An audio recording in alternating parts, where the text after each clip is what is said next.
நடிகர் விஜய் முதலமைச்சர் விஜய் ஆனதை மறந்துவிட்டார். நன்றி அறிவிப்பு கூட்டம் என்ற பெயரிலும் தேர்தல் பிரச்சாரம் போலவே உரையாற்றினார். தினமும் தலைமைச் செயலகத்தில் போய் அந்த இருக்கையில் அமர்ந்திருப்பது மாத்திரமே ஒரு முதலமைச்சரின் பணி என்று அவர் நினைத்துக் கொண்டிருக்கிறார் போல.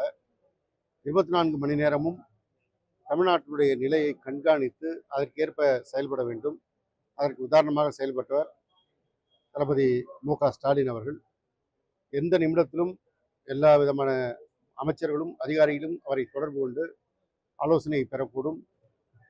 இல்லை என்றால் தொலைக்காட்சி வாயிலாக, ஊடகங்கள் வாயிலாக, சமூக வலைதள தளங்கள் வாயிலாக தமிழ்நாடு முழுவதும் நடைபெறுகின்ற சம்பவங்களை கண்காணித்து அவரே எல்லோருக்கும் அழைத்து என்ன செய்ய வேண்டும் என்ற அறிவுரையை எல்லாம் வழங்குவார்.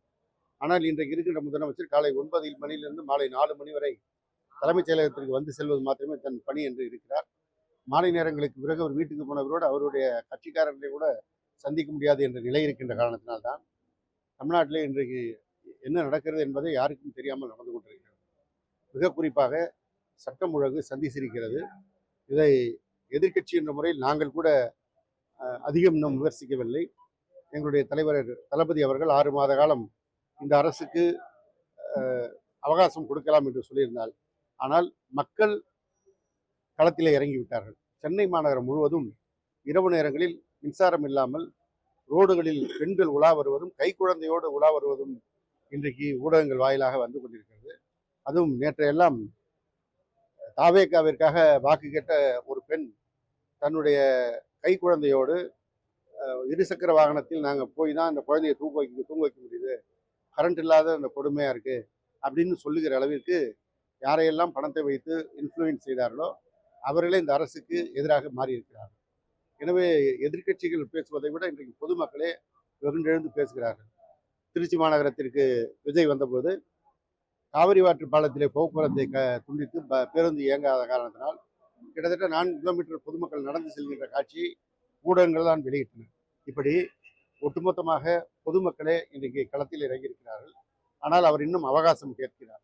அவகாசம் கேட்பது என்பது புதிய திட்டங்கள் அறிவித்ததை நிறைவேற்றுவதற்கான ஒழிய மக்களுடைய பிரச்சனைகளை தீர்ப்பதற்கல்ல. மக்கள் பிரச்சனைகளை ஆட்சி பொறுப்பேற்ற அடுத்த நிமிடமே கவனத்தில் கொண்டு செயல்பட வேண்டும்.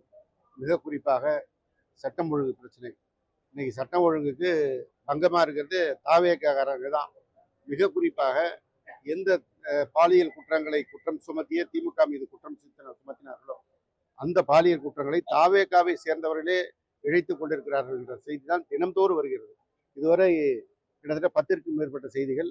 அதில் நேற்றைய முன்தினம் ராமநாதபுரம் மாவட்டத்திலே ஒரு பெண்ணுக்கு அரசு வேலை வாங்கி தரேன் என்று சொல்லி பாலியல் வன்கொடுமை செய்த வழக்கு பதிவாகி இருக்கிறது. வெளிப்படையாகவே எல்லோரும் பேச ஆரம்பித்து விட்டார்கள்.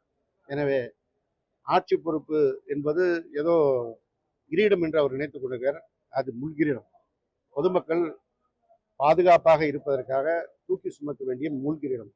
எனவே அதை உணர்ந்து இந்த முதலமைச்சரும் இந்த அமைச்சர்களும் செயல்பட வேண்டும்.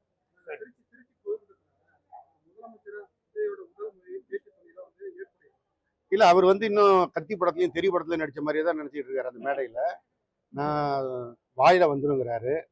இன்னொரு வார்த்தை சொல்கிறாரு, நான் என்ன அப்படிங்கிறாரு.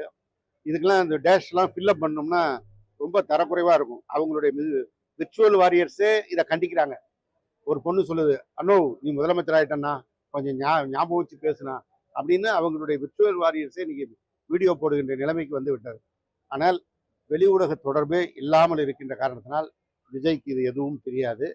அவருடைய ஸ்கிரிப்ட் ரைட்டர்கள் என்ன எழுதிடுறாங்களோ, திரைப்படத்துக்கு எப்படி டைலாக் எழுதி கொடுத்தா அதை கேமரா ஆக்ஷன் ரோல்னா அவர் ஒப்பிப்பாரோ அதே மாதிரி தான் இங்கேயும் ஒப்பிச்சார். அப்படி ஒப்பிக்கும் போதும் சில வார்த்தை தடுமாறி போய் அந்த பேப்பரை எடுத்து பார்த்து அது தூர்ந்து போன சக்தி அப்படின்லாம் பேசுகிற நிலைமையில தான் அவர் இருக்கார். அவர் மனதில் இருப்பதை பேச முன்வந்தால்தான் மக்களுடைய நிலை புரிந்து பேச முடியும். இதுபோல் ஸ்கிரிப்ட் வச்சுட்டு பேசிட்டு இருந்தால் எவனோ எழுதி கொடுத்ததை பேசிவிட்டு வீட்டில் போய் ஓய்வு தான் இருக்க முடியும். உதயசூரியன் சின்னத்தில் மதிமுக துவங்கியதே துரதிருஷ்டம் தான். அவர் காலமே துரதிருஷ்டத்திலே போயிட்டு இருக்கு. அதனால அவர் அதை பொறுத்து முடிவெடுக்க வேண்டியது தான். நீங்க இருந்த துறை சீர்மிகு இருக்குது. இப்ப அந்த போக்குவரத்து அமைச்சர் பேசுற ஸ்லாங்கு பல பகுதிக்கு பஸ்ஸே போகலங்கிற குற்றச்சாட்டு நிறைய இடத்துல இருக்குது. இந்த ஆட்சி அமைந்தவுடன் எப்படி இப்படி ஒரு முடிவு வந்ததுன்னு எல்லோருமே ஒரு மன அழுத்தத்தில் இருந்தோம். இப்போ எங்களுக்கெல்லாம் ரிலீஃபே இந்த அமைச்சர்கள் தான். ஒவ்வொரு நாளும் ஒவ்வொரு விதமாக நாங்கள் ரிலாக்ஸ் பண்ணுறதுக்கான வாய்ப்பை கொடுக்குறாங்க. அதில் ஒவ்வொரு அமைச்சரும் சிறப்பாக செயல்பட்டு கொண்டிருக்காங்க. அதில் அவர் ஒரு விதத்தில் மார்க் வாங்கியிருக்காரு. இன்னும் அவருடைய பணிகளை நாம் பார்க்க வேண்டியது இருக்குது. அதனால் நான் அவசரப்பட்டு விமர்சிக்க விரும்பல.